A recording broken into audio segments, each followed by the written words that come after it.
नए पुलिस अफसर ने जैसे ही ड्यूटी ज्वाइन की, सीनियर्स ने जूते पॉलिश करवाए, पानी मंगवाया। हर कोई उसे एक कमजोर नौसिखिया समझ बैठा। किसी को नहीं पता था कि जिस अफसर को वो फट्टू समझ रहे हैं, वही अकेला बिना हथियार, बिना बैकअप शहर के सबसे खतरनाक गुंडे को उसकी गली से घसीट कर ले आएगा। जिस अफसर को थाने में कोई नहीं पूछता, उसके सामने गुनहगार घुटने क्यों टेक देते हैं? देश की सबसे खूबसूरत एक्ट्रेस उससे शादी की जिद क्यों कर रही है? आखिर कौन है ये अफसर? सुनिए एक ऐसे पुलिस अफसर की फर्श से अर्श तक की कहानी। कबीर के पिता राजवीर शेखावत उसके बचपन से ही रोल मॉडल रहे हैं। मिलिट्री इंटेलिजेंस ब्यूरो में जाना सिर्फ उसका नहीं, उसके पिता का भी सपना था। वो अभी तो यहां से जा रहा था, लेकिन ये उसके आर्मी करियर का अंत नहीं है, बल्कि ये तो एक नई शुरुआत की शंखनाद है। कबीर MIB के लिए वापस आएगा। कबीर के अंदर का फौजी सिर्फ एक एक्सीडेंट की वजह से उसे अपना सपना छोड़ने नहीं दे सकता था। जैसे ही कबीर मिलिट्री कैंप के गेट तक पहुंचा, उसने एक आखिरी बार अपने बेस कैंप की ओर जी भर के देखा। उसने इस जगह पर अपनी लाइफ के सबसे बेहतरीन लम्हे बिताए थे। तभी अचानक कबीर की नजर सड़क के किनारे लगी हुई होर्डिंग पर गई, जिस पर एक फिल्म का पोस्टर लगा था। फिल्म के पोस्टर में मशहूर बॉलीवुड एक्ट्रेस जेनिफर एक बेहद खूबसूरत राजकुमारी के गेटअप में थी, और ऐसा लग रहा था मानो वो कबीर को ही घूर रही हो।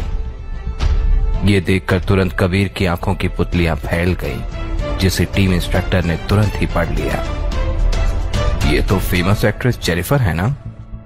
तुम जानते हो इसे? टीम इंस्ट्रक्टर ने पूछा। जानना शब्द कबीर और जेनिफर के रिश्ते के लिए एक अंडरस्टेटमेंट था।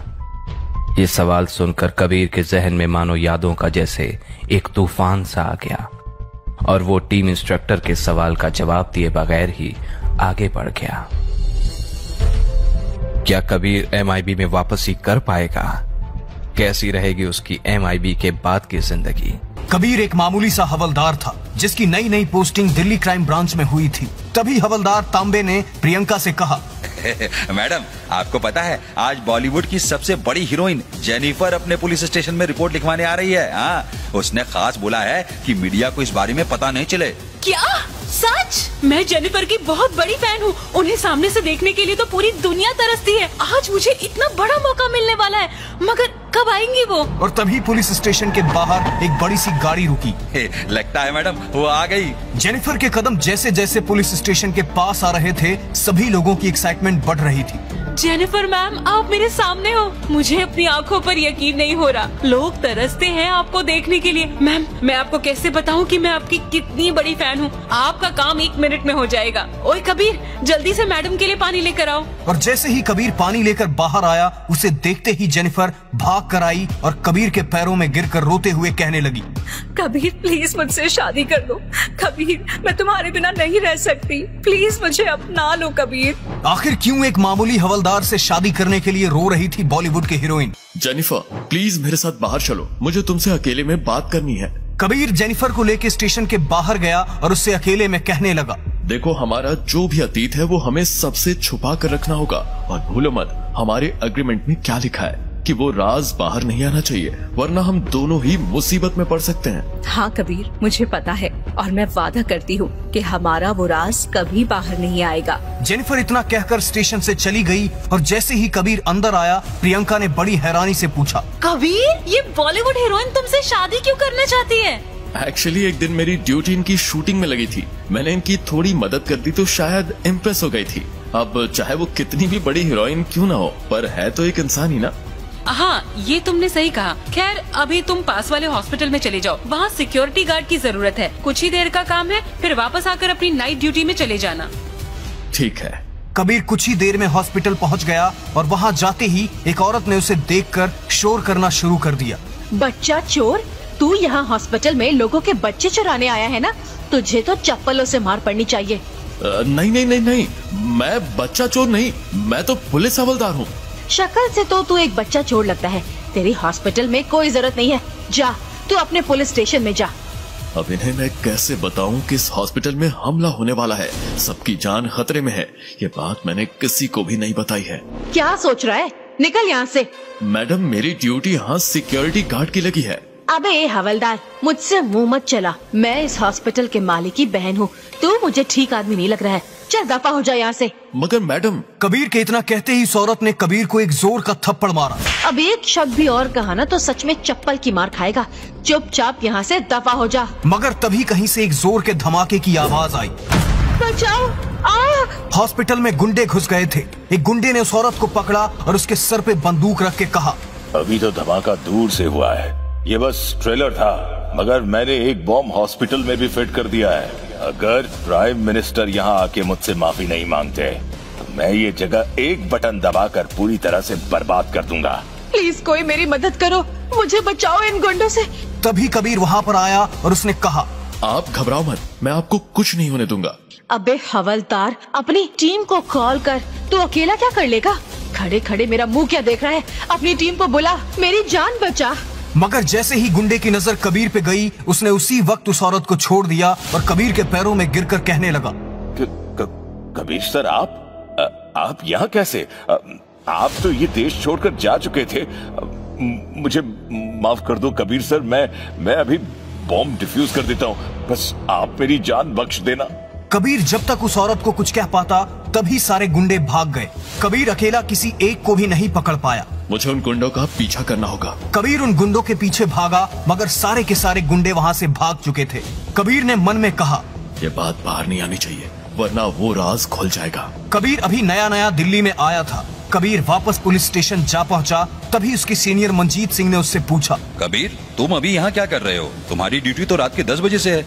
जाओ घर पर जाकर आराम करो, अच्छी नींद लेकर आना ताकि रात भर काम कर सको, क्योंकि रात की ड्यूटी सिर्फ वही इंसान लेते हैं जो नीडर और ताकतवर हो। स्टेशन इंचार्ज मंजीत सिंह अब कबीर की इज्जत करने लगे थे, क्योंकि उन्हें डरपोक लोग बिल्कुल पसंद नहीं थे और कबीर बिल्कुल नीडर था। ठीक है, मैं घर जाता हूँ, रात को आऊंगा। जैसे ही कबीर अपने घर गया, उसके घर में प्रियंका पहले से ही रह रही थी। उन दोनों के बीच वहाँ रहने के लिए काफी झगड़ा हुआ। प्रियंका ने गुस्से में कहा, मैं तुम्हारी सीनियर हूँ और इस घर में पहले से रह रही हूँ। तुम्हारे जैसे कमजोर लड़के को तो मैं यूं ही पीट कर भगा दूंगी। प्रियंका गुस्से में आगे बढ़ी और जैसे ही उसने कबीर को मारने की कोशिश की, सब कुछ उल्टा हो गया। कबीर ने प्रियंका को एक झटके में उठाया और जमीन में पटक दिया। तुम्हारी बाजुओं में इतनी ताकत कैसे? वो सब तुम्हें धीरे धीरे पता चलेगा, पर ये मेरा घर है। मैं कई सालों से बाहर था। खैर कोई बात नहीं, तुम भी यहाँ रह सकती हो। कोई भी कमरा चुन लो और तुम्हें रेंट देने की भी कोई जरूरत नहीं है, लेकिन सिर्फ एक शर्त है। कैसी शर्त? तुम्हें पूरे घर की सफाई करनी होगी, वो भी बिल्कुल अच्छे से। तुम्हारा दिमाग खराब है क्या? ठीक है, तो तुम मेरे घर से जा सकती हो। ठीक है, मुझे मंजूर है, मगर मेरी भी एक शर्त है। तुम अपनी लिमिट में रहोगे। याद रखना कि तुम एक लड़की के साथ घर शेयर कर रहे हो, वो लिमिट क्रॉस नहीं होनी चाहिए। अरे तुम उसकी चिंता मत करो। चलो आज हमारी नई दोस्ती की खुशी में मैं तुम्हें बाहर डिनर कराता हूँ। तुम भी क्या याद रखोगे कि कैसा दोस्त मिला है तुम्हें। हाँ, मगर जगह मेरी पसंद की होगी। कुछ ही देर में दोनों की दोस्ती भी हो गई और कबीर और प्रियंका रेस्टोरेंट में आकर बैठ चुके थे और कबीर ने खाने का ऑर्डर कर दिया था। दूसरी टेबल पर बैठे प्रियंका के कलीग्स की नजर सिर्फ उन दोनों पर थी। जानबूझकर मैं इसे यहाँ लाई हूँ, आज इसे मेरी वैल्यू पता चलेगी। तभी प्रियंका का टीममेट निखिल वहाँ पर आया और उसने कहा, ये तुम्हारा बॉयफ्रेंड है या फिर भाई? मेरा रूममेट है। तुम्हें कोई दिक्कत? क्या तुम एक आदमी के साथ अकेले घर में रह रही हो? तुम्हें कोई घर नहीं मिला क्या रहने को? मैं जिस एरिया में रहती हूँ वहाँ का रेंट 50,000 है और मैं किसी के भी साथ रहूँ, तुम्हें क्या? नया सस्ता और अच्छा घर तुम ढूंढोगे क्या मेरे लिए? प्रियंका, जैसे ही मैं अपने क्राइम केसेस से फ्री हो जाऊंगा, मैं तुम्हारे लिए बेस्ट जगह ढूंढूंगा। किसी को जरूरत नहीं है, तुम बस मेरे टीममेट हो। बॉयफ्रेंड बनने की कोशिश मत करो, मैं तुम्हारी गर्लफ्रेंड कभी नहीं बनूंगी। हाँ, मगर फिर भी मैं वो सारे काम करूंगा जो एक बॉयफ्रेंड करता है। क्यों जबरदस्ती प्रियंका के चेप लग रहे हो? जुबान संभाल के बात कर, मैं तेरा सीनियर हूँ। ज्यादा बोला तो सस्पेंड करवा दूंगा। वो मेरा मतलब वो नहीं था, मैं तो आपके साथ बस मजाक कर रहा था। निखिल प्लीज अभी हमें डिस्टर्ब मत करो, हमें डिनर करने दो। निखिल ने अपनी बेइज्जती को मन में दबा दी और गुस्से में वहाँ से चले गए और मन में कहने लगा, इस हवलदार को तो मैं छोड़ूंगा नहीं। चलो कबीर, हम एक वॉक पर चलते हैं, मुझे डिनर के बाद वॉक करने की आदत है। प्रियंका शायद कबीर से दोस्ती को आगे बढ़ाना चाहती थी। दोनों रात को एक वॉक पे चले गए, मगर तभी एक लड़के ने उनसे बदतमीजी की। अरे इस लंगूर के हाथ अंगूर। अरे मैडम, इससे हैंडसम तो मैं दिखता हूँ, मेरे साथ चलोगी? कबीर कुछ कहता उससे पहले प्रियंका ने कहा, कबीर इसके मुंह नहीं लगते। ये विक्रांत भाई का छोटा भाई वरुण है। ये बहुत खतरनाक लोग हैं। इनसे जितना दूर रहे हमारे लिए उतना ठीक है। क्या हुआ मैडम, तुम कहो तो पास में एक होटल है, जल्दी तुम्हें फ्री कर दूंगा। तुझे तेरी औकात दिखानी पड़ेगी। कबीर को गुस्सा आ गया था और उसने वरुण को पकड़ा और बुरी तरह से पीटना शुरू कर दिया। दोबारा रात को कोई लड़की दिखे तो उनकी रिस्पेक्ट करना, क्योंकि तेरी माँ भी लड़की है। मेरी माँ को बीच में लाया ना। अब देख तुझे तेरी औकात दिखाता हूँ। तुझे बताता हूँ कि मेरा खानदान क्या कर सकता है। ये क्या किया तुमने? तुम्हारी वजह से हम सब बर्बाद हो जाएंगे। प्रियंका, हमें इन मामूली गुंडों से डरना नहीं चाहिए। इन्हें मैं कड़ी से कड़ी सजा दिलवाऊंगा। बेवकूफ इंसान, ये कोई मामूली गुंडा नहीं है। ये विक्रांत का छोटा भाई है और विक्रांत के नाम से पूरा दिल्ली कांपता है। कबीर को विक्रांत भाई के बारे में कुछ पता नहीं था और तभी वहाँ पर एक बड़ी सी गाड़ी आकर रुकी। मेरे बड़े भैया आ गए, अब वो तुम्हें कहीं का नहीं छोड़ेंगे। और तभी सबसे बड़ी गाड़ी से विक्रांत भाई बाहर आए। जिसने भी मेरे भाई को हाथ लगाया है, मैं उसका हाथ काट कर कुत्तों को खिला दूंगा। कौन है वो? मैं। आज मैं तुझे जिंदा नहीं छोड़ूंगा। विक्रांत जैसे ही कबीर को मारने के लिए आगे बढ़ा, तभी कबीर ने एक मुक्के में विक्रांत को 200 मीटर दूर फेंक दिया। अब तुम्हें जेल की हवा खिलानी ही पड़ेगी, तब तुम्हें समझ आएगा कि कैसे लड़कियों की रिस्पेक्ट की जाती है। कबीर विक्रांत और उसके भाई को लेके पुलिस स्टेशन आ गया और दोनों को लॉकअप में बंद कर दिया। लड़की के साथ छेड़छाड़ और पुलिस वाले के साथ बदतमीजी के केस में मैं अब तुम दोनों को लंबा अंदर डालूंगा। कड़ी से कड़ी सजा दिलवा कर रहूंगा। एक बार ये बात मेरे पिताजी तक पहुंचने दे। उनके आगे देश का पीएम भी झुक के बात करता है। वो तुम सबको छोड़ेंगे नहीं। पुलिस स्टेशन में सभी लोग डरे हुए थे क्योंकि कबीर ने बहुत ही खतरनाक लोगों से पंगा ले लिया था। स्टेशन हेड मंजीत ने कहा, कबीर देखो, अभी भी वक्त है, सोच समझकर फैसला लेना। अगर तुम्हारे पास पुख्ता सबूत नहीं हुए तो विक्रांत के पिताजी हम में से किसी को नहीं छोड़ेंगे। मंजीत सर, इन गुंडों से सारे लोग इतना डर क्यों रहे हैं? ये मामूली गुंडे हैं। और हाँ, इस विक्रांत का बाप गुंडा ही तो है ना। हम पुलिस वाले हैं, हमें इनसे डरना नहीं चाहिए। सर, कबीर सही कह रहा है। अगर हम भी गुंडों से डरेंगे तो पब्लिक सेफ कैसे फील करेगी? प्रियंका कबीर की हिम्मत से काफी इम्प्रेस हो गई थी और वो कबीर का साथ दे रही थी। तभी निखिल ने कहा, तुम लोगों को पता है कि विक्रांत के पापा कौन है? जो हमारे स्टेट के सीएम हैं। उन्हें सीएम बनने के लिए फंडिंग पूरी विक्रांत भाई के पापा ने की है। अगर बात आगे गई तो हम में से कोई भी यहाँ नहीं बचेगा। हो सकता है कि हम में से किसी की भी ड्यूटी ना बचे। सब के सब अपनी जॉब से निकाले जा सकते हैं। सर, अगर हम सब ऐसे ही डरते रहेंगे तो आम जनता का क्या होगा? इन लोगों ने मुझे छेड़ा है। भैया, आप इन्हें कहो कि पापा को कॉल करें। पापा एक बार आएंगे तो इन सब की पैंट गीली हो जाएगी। कॉल करने की जरूरत नहीं है, उन तक खबर पहुंच चुकी है और किसी भी वक्त पापा आ सकते हैं। क्या वो आने वाले हैं? इसका मतलब इस कबीर की वजह से हम सब बर्बाद हो जाएंगे। विक्रांत के पापा के आने की खबर सुनकर निखिल कांपने लगा था। उसने वापस से मंजीत सिंह से कहा, सर, प्रियंका के दिमाग में तो बात नहीं आ रही है और ये कबीर अभी नया नया आया है। इन लोगों को क्या पता कि विक्रांत के पापा कितने खतरनाक हैं। मगर आप तो समझदार हो, आप पिछली बार का वो किस्सा भूल गए क्या? मुझे अच्छे से याद है। पिछली बार जिस पुलिस वाले ने विक्रांत और उसके भाई पे उंगली उठाई थी, पहले तो वो पुलिस वाला उसी वक्त सस्पेंड हुआ और फिर उसके बाद उसे नंगा करके बाजार में घुमाया गया था।